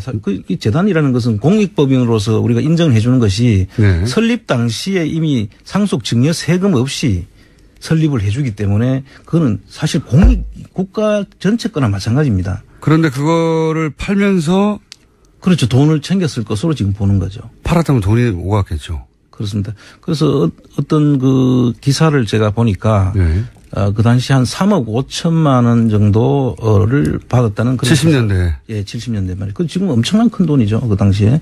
그런 돈들도 여기에 이제 포함이 돼야 된다. 저는 그렇게 보는 겁니다. 그러니까 팔 수 없는 재단의 기본 재산인 경로병원을 팔았고 대금을 받았고 3억 5천 정도. 그렇습니다. 그리고 그 돈을 누가 가져왔는지 모른다. 예. 그런데 이제 이 내용을 이제 알기 위해서 이제 그 당시에 사무총장 새마을 봉사단 있던 사무총장이라는 분이 그 이름을 보다 제가 깜짝 놀랐어요. 그 이름이 이제 그분을 보니까 최필려시더라고요. 최필려. 그런데 그분이 최필려. 많이 들어본 이름 같지 않습니까? 최순실 씨의 원래 이름이 최필려로 이제 세간에 알려져 있었죠. 그 번개. 저희 PD가 자고 있었어요. 네. 그 최필려 씨가 최필려가 최순실의 원래 이름이라고 이제 알려져 있는데 네. 그게 다시 최순실로 바뀌고 최근엔 최서원으로 개명을 그렇죠. 했다. 그래서 그분들의 이름이 이제 계속 개명을 하는. 그때 당시에는 전사라고 안 됐기 때문에 이름을 바꿔버리면 추적이 어렵지 않습니까? 예. 예. 그런 걸로 이제 저희들은 알고 있었는데 제가 요번에 그 이름을 듣는 순간에 그분을 보니까 그 당시에 보건사회부인가요? 그 당시에 예. 그 여성국장 1호 출신이에요. 그래서 그 이름이 최필려 씨하고 최순실 씨 이름을 혼동한 거 아닌가. 아니면 그 이름을 써야 될 이유가 있었거나. 그러니까 왜 이름을 남겼을까요? 예, 그래서 그 재산을 관리를 했던 분이로 보이는데 그분을 이제 아직도 계시는데 어디 한번 이 방송을 들으면 한번 좀 만났으면 좋겠어요. 그 당시의 사정을 좀 듣기 위해서. 자, 최순실 씨의 첫 번째 이름이 최필려로 알려져 있지만 확인이 안 되고 있습니다. 그렇죠. 네, 그렇게 알려져 있어요. 그렇습니다. 그런데 그 이름이 지금 말씀하시는 사고 팔 수 없는 경로병원을 사고 팔면서 네. 하는 과정에 등장한다. 그렇습니다. 예. 네. 만약에 최순실 씨로 확인이 된다면 이게 실제로 처음으로 이름이 등장하는 거네요. 문서에. 예, 이런 동거래에. 최필려 씨는 그 당시에 사무총장 재단법인의 사무총장을 하신 분이죠. 그런데 이제 그게 공익법인이 되면서 아마 보건복지부에서 지금 보건복지부지만 그 당시에 보건사회부에서 여성국장 1호까지 한 네. 1호 국장 실존 인물이 또 따로 있긴 인물이 있는 거죠. 최순실 씨와 최순실 씨의 전 이름인 최필려가 예. 등장하게 하는데 최필려 씨라는 또 다른 분이 있기 때문에 예. 그분이 그 이름이 등장한 건지 아니면 최순실이 그 이름으로 등장한 건지는 확인할 수가 없다 지금은. 예. 그래서 최순실 씨가 아하. 최필려였는지 아니면 그 사람 이름을 혼돈해서 쓴 건지. 헷갈리는 상황이군요. 예. 확인이 안 되는 거군요. 예, 그렇습니다. 그거는 이제 뭐 등기부 등본이라든지 또 그 호적 등본 같은 거를 확인하면 어렵다. 알 수가 있겠죠. 자, 그런데 여기서 핵심은 팔 수 없는 재산을 불법적으로 팔았고 그렇습니다. 돈을 챙겼다는 거죠. 그렇습니다. 예. 아까 땅을 팔아서 개인 1,628명은 지금까지도 불이익을 당하고 있는데 네. 그 땅의 등기부 등본을 봤더니 세종로 1번지로 돼 있더라. 주인이. 네. 네. 예. 그거 하고 이런 식으로 그 과정에 등장하는 돈들을 누군가 가져갔다. 예. 누군가는. 예. 그리고 이제 그 땅뿐만 아니고 지금 구국봉사단이 뭐 가졌다는 것은 부산에도 땅이 있었다는 이야기가 있고 예. 인천에도 있었다는 이야기가 있고 뭐 여러 군데에 그 등장을 합니다. 그래서 그런 부분들은 이제 앞으로 좀 더 많은 제보와 저희들이 또 더 많은 찾아야 되겠죠. 70년대에 구국봉사단이 어떤 식으로 재산을 챙겼는가, 이익을 받는가, 그때 급작스럽게 재산이 늘었다고 하니까요. 네. 그 중에, 청장님이 일부 의혹이 많다라고 확인하신 사례들 네. 두 가지를 소개했고, 그러니까 재단을 통해서, 지금도 이번에도 그렇지만 재단을 통해서 어떻게 재산을 증식하거나 해먹거나 하는 경우가 많았던 거예요. 예, 이분들의 그 지금까지 해온 이력이 그렇죠. 그 재단법인을 보면 재단에 보면은 그 재단 재산은 기본 재산과 보통 재산으로 나뉘지 않습니까?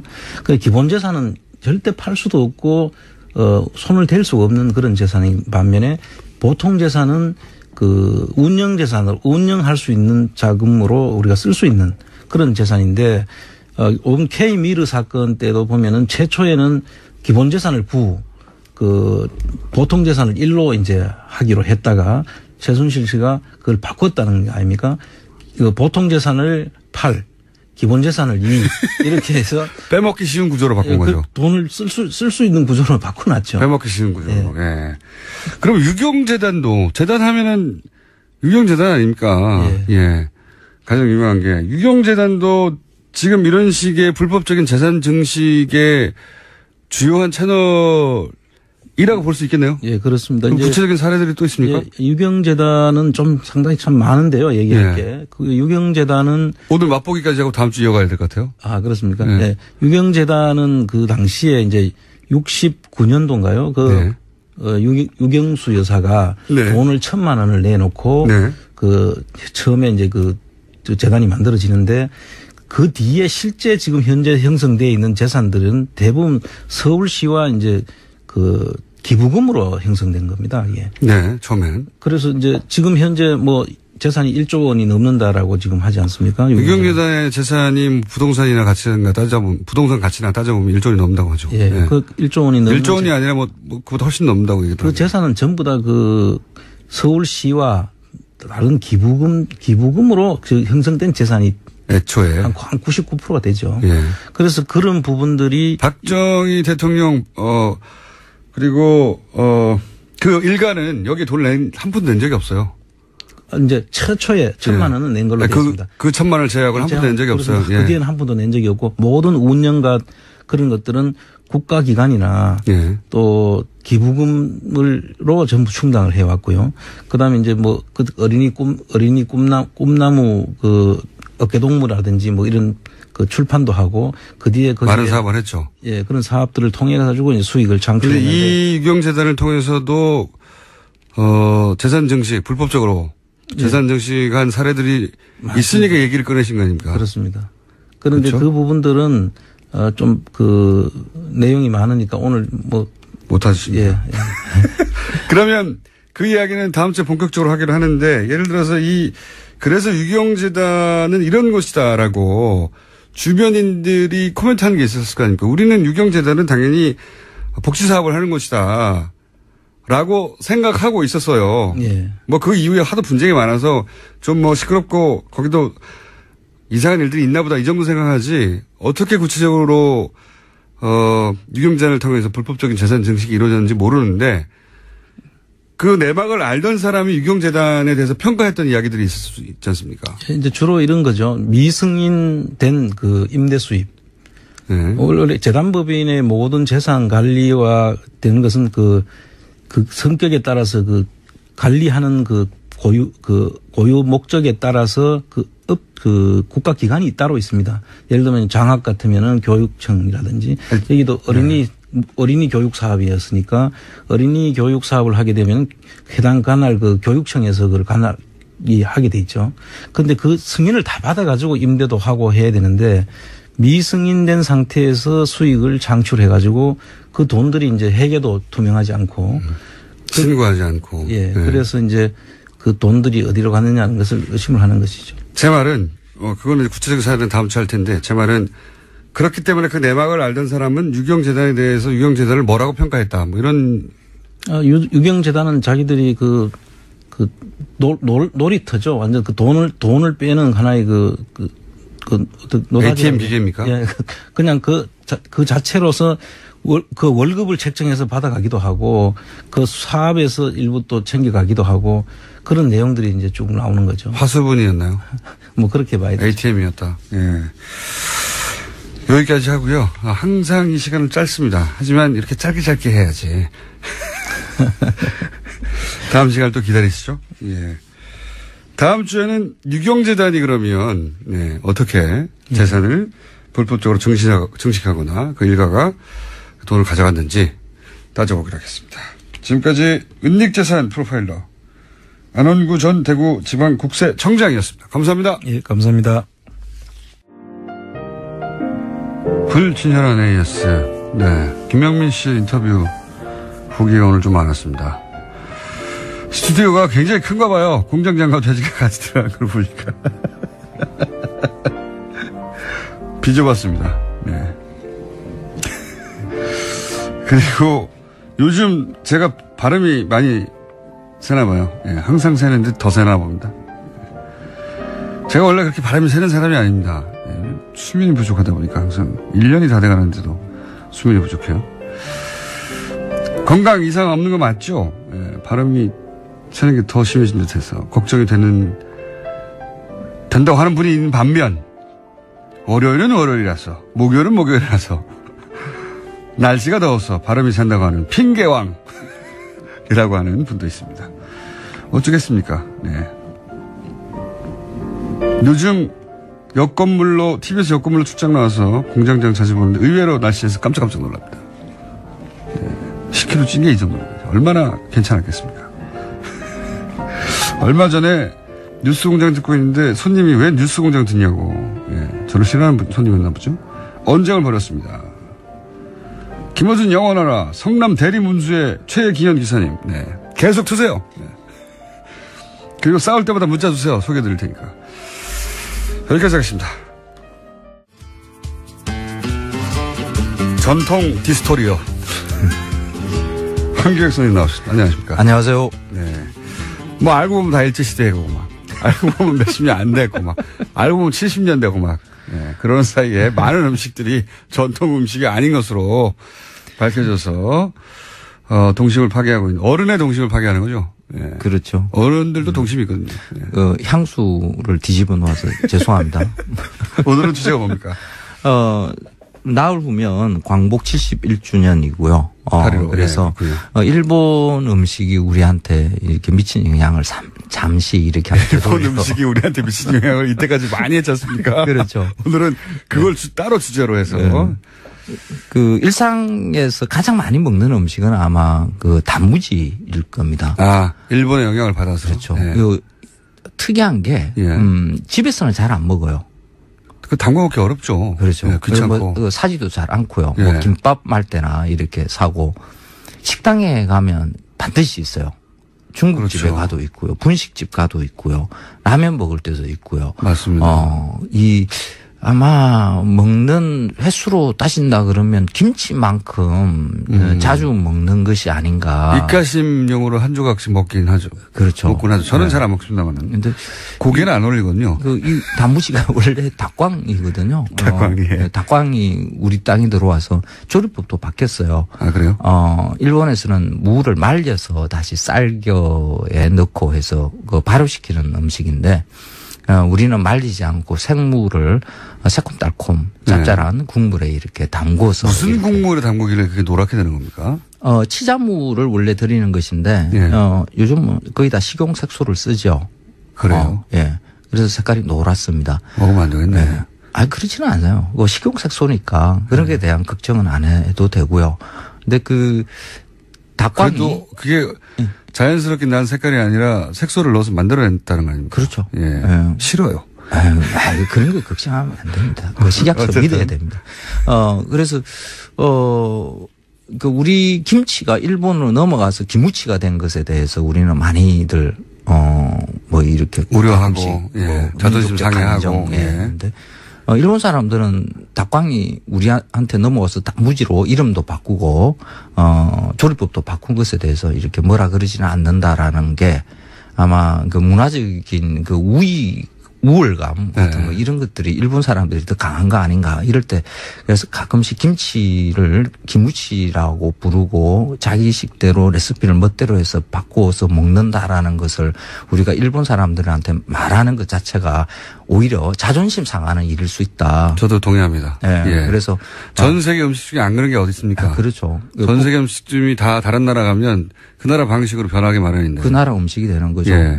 우리는 닭광을 우리는 단무지로 받아들이고 우리 멋대로 식용색소를 넣어서 먹고 있습니다. 레시피 바꾼다 이렇게 보면 되고요. 김밥도 그 중에 일본의 영향을 받은 것인데 김밥을 일본의 영향을 받은 것이라 그러니까 많은 사람들이 굉장히 기분이 우울해해요. 우리는 뭐 김밥 천국이며 뭐 이러면서 뭐 김밥집이 굉장히 많잖아요. 그게 당연히 우리 거여야 되는데 그게 일본 거다. 먼저 일본에 김밥 천국 같은 거 없거든요. 그렇죠. 그리고 뭐 김이 옛날에 뭐 삼국시대 문헌에도 등장하고 뭐 이런다. 김은 이 동북아시아의 자연에서 다 존재하거든요. 그러니까 일본에서도 중국에서도 한국에서도 먹었겠죠. 근데 그 김을 사각 모양의 종이처럼 이렇게 만드는 기술이 있어야 이제 김밥이 쌓여지겠죠. 그렇게 만드는 게 일본에서 만들어지는 거거든요. 김밥을 싸기 위해서 김을 그렇게 처리한 것이. 그렇죠. 김을 갈고 틀에 넣어서 뜨고 말리고 하는 그건 사실 고도의 기술이거든요. 조선에는 없었어요. 그러니까 김밥을 말 수가 없었죠. 그리고 이 김밥이 등장하는 게 1920년대 조선 무산 싱식 요리제법인가 하는 그런 책에 보면 일본 음식으로 스시라는 이름으로 이렇게 딱 박아서 이렇게 소개를 하고 있어요. 그 이전에는 사실 이런 김밥이라는 형태가 없었다는 뜻이겠죠. 그러니까. 우리가 오랫동안 예를 들어 조선시대부터 먹은 음식이 아니다. 그렇죠. 그래서 그건 뭐 부인할 수 없다. 그렇죠. 그런데 우리가 아니다. 근데 그것도 우리식으로 또 바꿔요. 안에 그 초밥인데 원래는 우리는 참기름 바르고요. 안에 들어가는 내용물도 이거 조금씩 우리 입맛에 맞게끔 이렇게 바꿔냈죠. 그리고 그 다양성으로 보자 그러면 일본을 능가하기 시작했어요.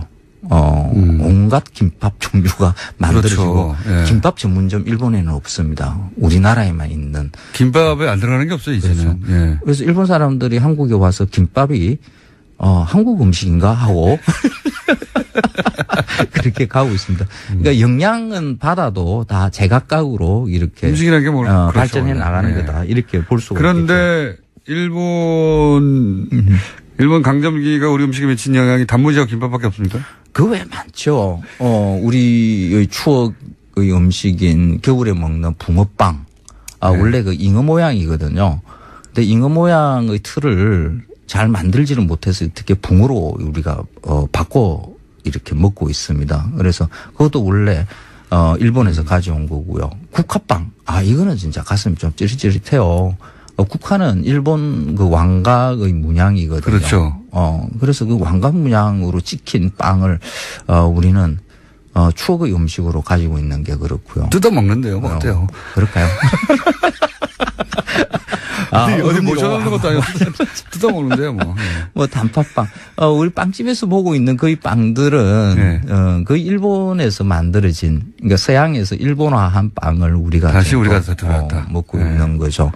뭐 그 외에도 뭐 찾아보면 많겠죠. 예.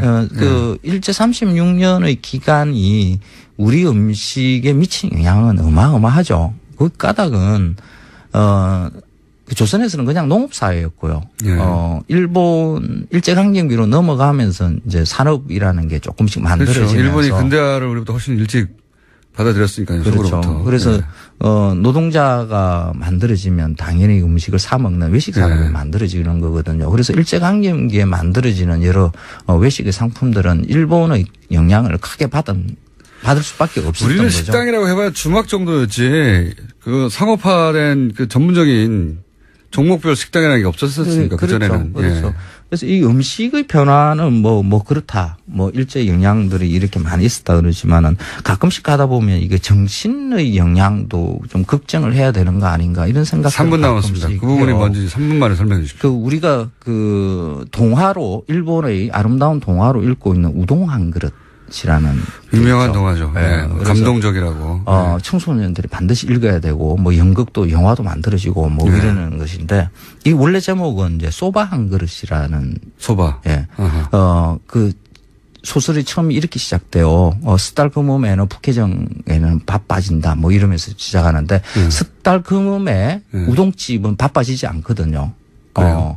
일본 사람들은 석 달 금음에는 소바를 먹어요.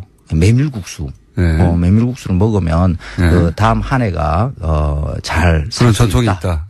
그런 거죠. 원래 제목이 소바 한 그릇이에요. 그 내용이 남편을 잃은 여자가 어린 아이 둘을 데리고 와서 석 달 금음이니까 이제 소바를 먹어야 되겠죠. 돈은 없어요. 그래서 한 그릇 시키는데 양이 적을 것 같아서 조금 양을 늘려서 주는 그 주인 이야기를 시작을 해요. 그러고 난 다음에. 그러니까 일본이 이제 태평양 전쟁이 지고 나서 경제적으로 굉장히 어려웠던 시절, 그렇습니다. 그 시절을 배경으로 해서 이 소설이 1989년에 일본에서 묘헤이 작가가 썼는데, 그 무렵이 그 일본의 버블 경제가 깨져나갈 때거든요. 그래서 일본의 중산층들이 무너지고 경제적으로 굉장히 큰 고통을 당합니다. 우리 IMF 비슷하다고 이렇게 보면 됩니다. 그때 일본 의회에서 한 의원이 이 소설을 아주 짧은 소설이거든요. 그걸 읽어요. 그래서 온 국민들이 눈물바다가 됐다. 왜 온 국민이 눈물바다가 되냐 그러면 여기에서 동감하는 무엇이 있거든요. 뭡니까? 2차 세계대전 끝나고 그러니까 일본 입장에서는 패망한 거죠.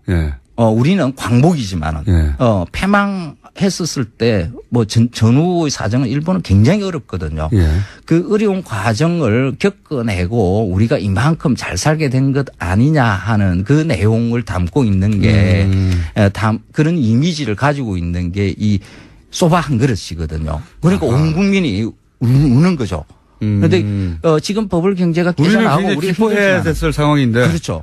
달라요. 그러니까 전후 사정이 일본은 폐망이고 우리는 광복인 거 다른 거죠.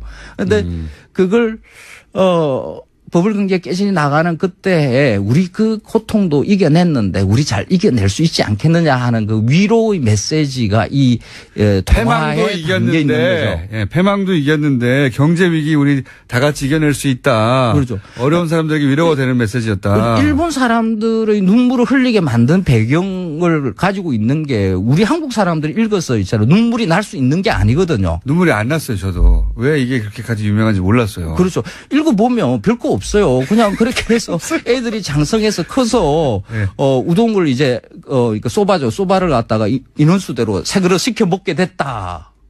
하는 그 내용이거든요. 그 왜 이 우동 한 그릇이라는 이름으로 바꾸고, 그러니까 소바 한 그릇 이름이 좀 이상하잖아요. 그래서 우동 한 그릇으로 바꾼 다음에 왜 필독 도서를 만들었느냐? 그렇죠. 네. 일본 사람이 울었다고 해서 우리까지 울 이유는 없다.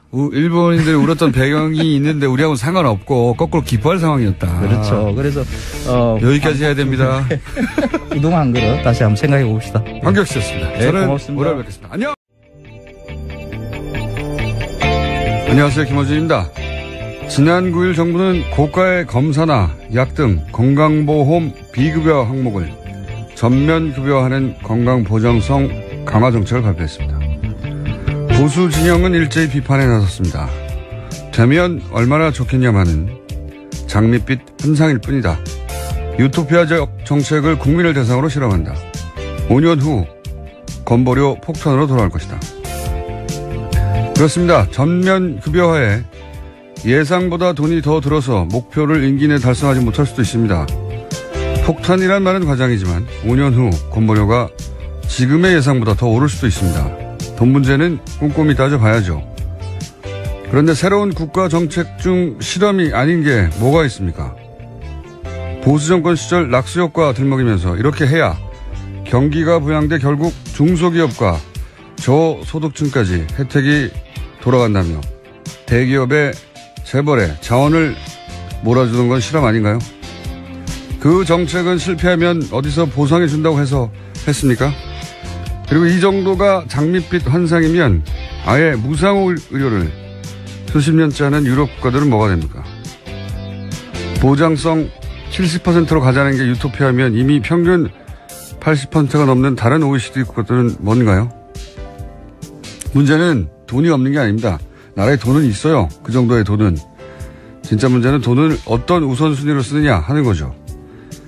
이 정책은 큰 병을 치료비 때문에 제대로 치료를 받지 못하거나 집안 살림이 무너지는 일이 없도록 하는데 나라 돈을 쓰겠다.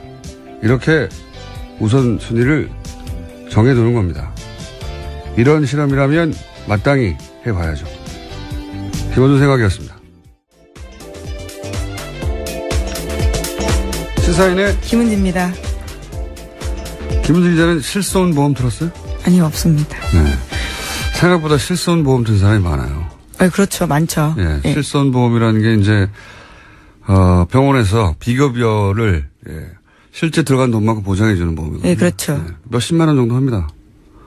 근데 다쳐야지만 돌려받을 수 있는 그렇죠. 돈이기 때문에요. 그냥 보험이, 그 돈, 보험료 지금 뭐 10,000원 오를 것이다, 20,000원 오를 것이다, 더 오를 것이다 하는데 그 수십만 원이거든요. 실손보험에 가입한 사람이 몇 천만 명이에요. 그건 여기다 쓰면 됩니다. 받아야 할 이유가 없어요. 연 몇십만 원이죠. 예.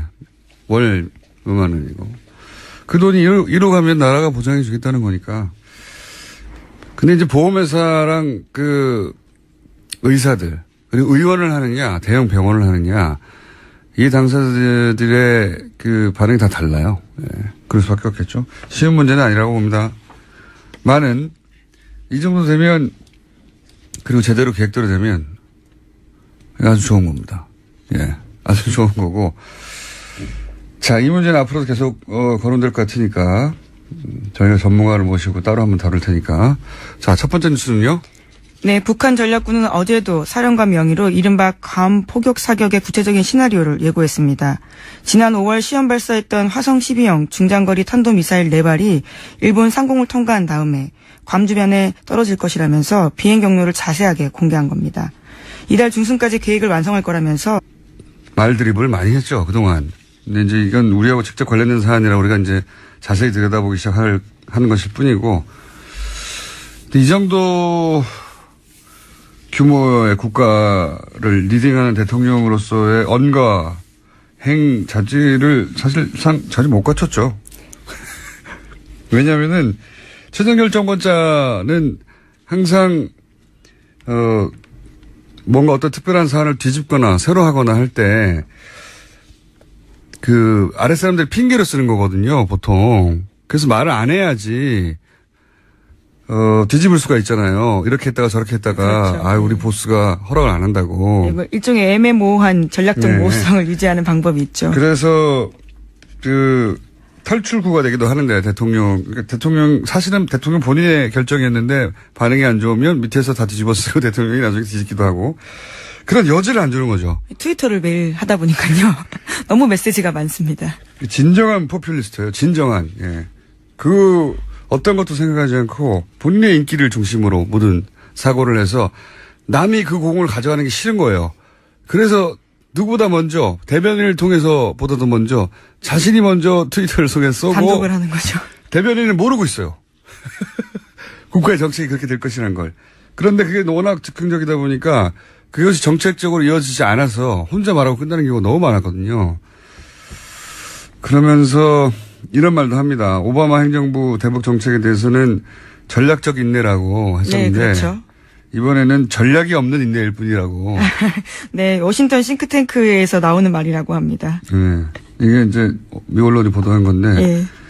어차피 전쟁 못할 거 아니냐. 10km 떨어진 곳에 포를 어떻게 쏠 건지 계획을 막 수립해서 발표하겠다는 거 아닙니까? 그렇죠. 방금 그걸 수립한 다음에 왜 발표합니까? 그냥 정말로 타격할 생각이면 쏘면 되죠. 일종의 말전쟁이란 말씀하셨는데요. 그런 상황인 거죠. 예, 미국은 이제 괌에서 장거리 전략 폭격기로 어떻게 북한을 타격할 것인지 또 말로 하고 있어요. 그걸 왜 말로 합니까? 상대가 준비하게. 어쨌든 말전쟁을 하고 있는 와중이고 그 와중에 또 트럼프 북한에서는 김정은을 말릴 사람이 없지만 미국에서는 트럼프 대통령이 이렇게 말전쟁을 하면 밑에서는 불을 꺼야 되거든요. 네, 그렇죠. 국무부에서도 어제 정례 브리핑하면서 관련된 발언 수습했습니다. 헤더 나우트 국무부 대변인이 현지 시각으로 9일에 정례 브리핑을 했는데요. 미국은 많은 국가들의 지지를 받고 있는 대북 압박 공세를 하고 있다면서도요. 대북 압박을 증가시키고 있는 상황에서 트럼프 대통령도 그 점에 대해서 얘기한 것뿐이다라는 식의 해명을 한 겁니다. 군사행동이 아니라 압박 차원에서 발언한 것이다. 이런 설명이었던 거죠. 예. 그리고 네. 미국 언론들도 굉장히 트럼프 대통령의 발언들에 대해서 비난이 많아요. 예, 뉴욕타임스 같은 경우에 이렇게 보도했는데요. 트럼프 대통령이 측근들한테 강경 메시지 전달할 거다라는 것은 알고 있었지만 하지만 김정은이 종종 사용하는 종말론적인 비아냥에 필적할 만한 위협을 할 것이라고는 예상도 못했다라는 거고요. 또 트럼프 대통령이 북한 관련 언급을 하면서 책상 쪽을 흘끗흘끗 봤는데 그것은 북한 관련된 문건이 아니라 마약성 진통제 남용 문제에 관련된 내용이었다면서 완전히 즉흥적인 발언했다. 이렇게 지적했습니다. 트럼프 대통령이 이 사안뿐만 아니라 모든 사안에서 항상 단독 드리블, 그러니까 밑에 사람들이 이제 당황할 정도의 시기를 거론하기도 했는데요. 북한은 또 트럼프 대통령의 화염과 분노 발언에 대해서 미국이 정세 파악도 못한 채 망발을 늘어놓고 있다면서 긴장 고조 책임이 미국에 있다 이렇게 주장했습니다. 이제 말 전쟁을 시작해가지고 지구가 멸망을 몇 번 했어요. 이 말 전쟁 하는 사이에 말대로 따지면 여기 대해서 이제 어제 Fire and Fury가 미니어처 보드게임, 이게, 컴퓨터 전략 시뮬레이션 게임의 원조에 해당되는 겁니다. 예, 우리나라에서는 사실상 거의 안 알려졌지만, 미국에서는 꽤 매니아가 많고, 오래된. 여기서 다 따온 거라고, 예.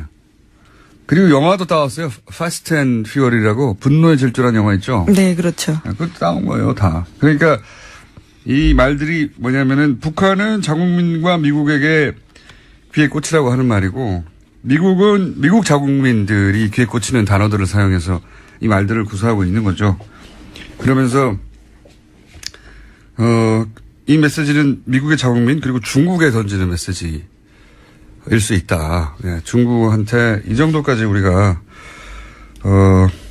심각하니까 뭐 원유라든지 더 강한 제재에 나서라. 뭐 이런 압박인 거고. 근데 어제도 잠깐 소개했지만 관련 뉴스가 쏟아지긴 하는데 예, 대통령이 센 발언을 하면 어제는 이제 틸러슨. 그렇죠. 예, 북한 쪽에서는 임목사 풀어주기였다면 미국 내에서는 대통령이 이렇게 하면 관료들이 나서서 그렇게까지 하겠다는 건 아니다. 이런 이야기가 오고 가고 있어요. 그리고 북한은 지금 괌 30km